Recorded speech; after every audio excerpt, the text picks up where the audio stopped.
Let's not do that. जिस पे मैंने पढ़ा हुआ है, इतना टाइम पढ़ा है, मैं उसी को करूँगी. So I did some unconventional things. I didn't go to Delhi. मैंने वो नहीं किया. अभी ऑनलाइन कोचिंग के लिए लास्ट टाइम घर पे किसी ने बोला तो मैंने उसके लिए भी मना कर दिया. I didn't do that. तो ऑप्शनल भी मैंने अनकन्वेंशनल सा उठा लिया.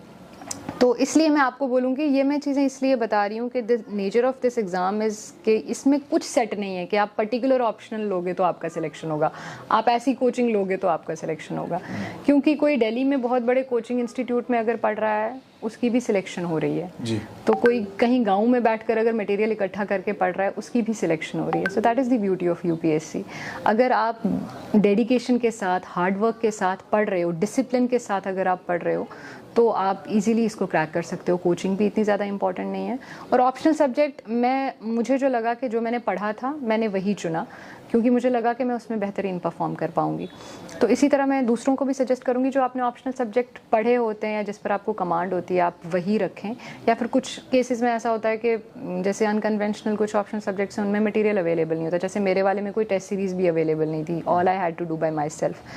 तो आई बिलीव कि जिसमें आप कंफर्टेबल हैं ऑप्शनल. ये मत सोचें कि इस साल इसकी सिलेक्शन हो गई है तो मैं पॉल साइंस रख लूँ, इस साल एंथ्रोपोलॉजी है तो वो रख लूँ.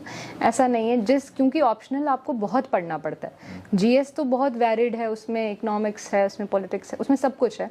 बट ऑप्शनल अदरवाइज अगर आपको उसमें इंटरेस्ट नहीं होगा तो आप उसको आपको बहुत लंबा टाइम देना पड़ता है. ये एग्ज़ाम बहुत लंबा है, बहुत लंबा. एग्ज़ाम का अपना 1 साल का पीरियड है, उससे पहले आपको 1.5-2 साल की तैयारी चाहिए. So 3 years of your life तो मिनिमम है, मिनिमम. अगर कोई कहता है बिल्कुल 1 साल में, तो that is completely shallow, to be very honest. Minimum 3 years of life is what this exam demands from you, at least minimum मैं आपको कह रही हूँ. तो इसलिए ऑप्शनल सब्जेक्ट आप वही लें जिसमें आपको इंटरेस्ट है, जो आपको लगता है कि आप कर सकते हैं. और उसके बाद ऑनलाइन इतना मटेरियल अवेलेबल है, कोचिंग नहीं भी लेंगे तो कोई प्रॉब्लम नहीं है. सीरत, ये भी जानना चाहूँगा कि चैलेंजेस तो हैं इस एग्ज़ाम में, वो आपने कहा, ठीक है. दूसरी बात मैं ये जानना चाहूँगा कि सिविल सर्वेंट और यूपीएससी क्वालिफाई करना means you are in the cream of the bureaucracy now. आप बीइंग ए फीमेल ऑफिसर, बहुत सारे चैलेंजेस रहे होंगे. ऑल्दो आप पीएचक्यू में रहे हैं तो आप तो पक्के हो गए होंगे, लेकिन फिर भी अब जो आपका जॉब प्रोफाइल होगा वो काफ़ी बड़ा होगा. तो आपको लगता है कि बीइंग में फीमेल चैलेंजेस रहते हैं? I believe challenges not just being a female. आप किसी भी फील्ड में जाएंगे, एक शख्स जब दाखिल होता है उसमें, तो चैलेंजेस आते हैं उसमें. And definitely being a female आपको थोड़ा सा वो चीज़ ज़्यादा भी हो सकती है, डेफिनेटली होगी. And there are multiple aspects to the kind of challenges that a female faces. There are things you cannot talk about openly, and there are things you do not want to talk to yourself also. So challenges तो definitely होंगे, but surely जो मेरा, सच कहा आपने, the time I've spent in the service already has definitely trained me and it has honed my skills. तो I believe challenges तो आएंगे. challenges के लिए you have to be prepared, no matter, even if you are going to the supermarket that's right outside the lane of your house, you be prepared for the challenges that you're going to face on the road to that supermarket. So challenges are definitely going to be there, but inshallah I hope that I'll be able to cope up with all of them. जज्बा क्या रहेगा काम करने का? जज्बा मेरा, I always felt like कि मैं हमेशा दुआ भी कभी मांगी तो मैंने कहा मेरा पफ नहीं था सिर्फ यही. मैंने अल्लाह से मांगा कि अगर मुझे तूने सलाह, क्योंकि because I was very good in debates, very good. I represented the country at 17 or 18. I went to Bahrain alone. So I had gained a lot of name, fame at a very young age. So I always prayed कि अल्लाह सुब्हाना ताला अगर मुझे सलाहियत दी है तो मुझसे काम भी लेना. मेरी ये दुआओं में शामिल रहता था कि मुझसे काम लेना, मुझसे काम लेना. So I'll try कि मैं काम कर सकूं सबके लिए. अगर उसने मुझे इस मकाम पर आज पहुंचाया है, I'll definitely try to work for the ones who need the support of others, for women, for children, for all the sections of the society जिसकी कर सकूं. And I believe अगर किसी एक के भी दर्द का मैं मदावा कर पाई अपनी पूरी सर्विस में, तो मैं ये यकीन करूंगी कि मेरी सर्विस पूरी हो गई. तो ये सीरत का एक पहलू था. दूसरा पहलू ये है कि आप लिखती भी हैं, और माशाल्लाह अल्लाह ताला ने आपको बहुत ज़हनियत दी है लिखने की. हम चाहेंगे कि वो पहलू भी थोड़ा सा हम लोगों के सामने लाएं, क्योंकि मैं आपको बताऊं कि आप एक सिविल सर्वेंट तो बन गई हैं, और उसके लिए आपने तैयारी की, आपने पढ़ाई की, एग्ज़ाम को क्वालिफाई किया, लेकिन जो आपकी लिखने की सलाहियत है, आपकी सोचने की सलाहियत है, ये आपकी अपनी है। सही सही। तो मैं चाहूँगा कि उस पहलू को भी थोड़ा सा आप एक्सप्लेन करें।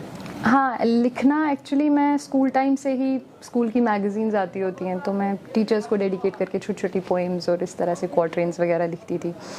तो कॉलेज के टाइम पे डिस्प्ले और टैलेंट होता है जम्मू यूनिवर्सिटी का, which is a beautiful platform. अगर आपके अंदर कोई सलाहियत है तो मैं डिबेट्स में नाम हो गया, तो because I use to write a bit of poetry, तो मैंने सोचा चलो ट्राई करते हैं, may be somebody likes it. हालांकि I have never studied Urdu बहुत अच्छे तरीके से, I have always been a Hindi student. English पे कमांड है, हिंदी पे कमांड है, उर्दू पे मेरी वैसी कमांड नहीं है। What ever I have learn from the family at home. तो इसलिए मेरे को था कि चलो ट्राई करते हैं, बट अल्हम्दुलिल्लाह उसमें भी मुझे प्राइजेस भी मिलने लग गए पोइट्री में। तो आई थॉट अच्छा ये भी कुछ, otherwise that I never call my self अ पोइटिस, कभी नहीं, बिकॉज पोइट्री के अपने एक उसूल हैं, अपनी टेक्निक्स हैं जिनका मुझे कोई इल्म नहीं है, मुझे कुछ पता नहीं है उसके बारे में। इवन उर्दू की वो कैप पे भी मेरा कुछ भी नहीं है। बट येस, जब भी आप कुछ, since I had that thing कि लिख देना कुछ, तो I use to write that in Urdu.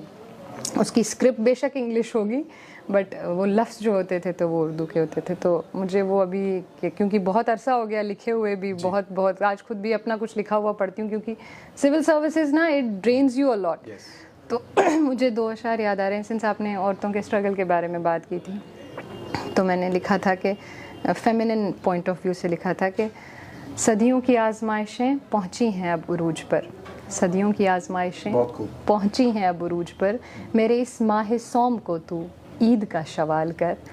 मैं हवा की बेटी हूँ, माना हया है मेरा गहना, तू भी तो इब्ने आदम है, कुछ तो ख्याल कर। बहुत खूब, कुछ तो ख्याल कर, बहुत खूब, बहुत खूब। तो सीरत, इस इंटरव्यू को जो है ख़त्म करते हैं जी। और जाने से पहले वो कहते हैं कि इरादे जिनके पुख्ता हों, नज़र जिनकी खुदा पर हो, तला तुम खैज़ मौजों से वो घबराया नहीं करते।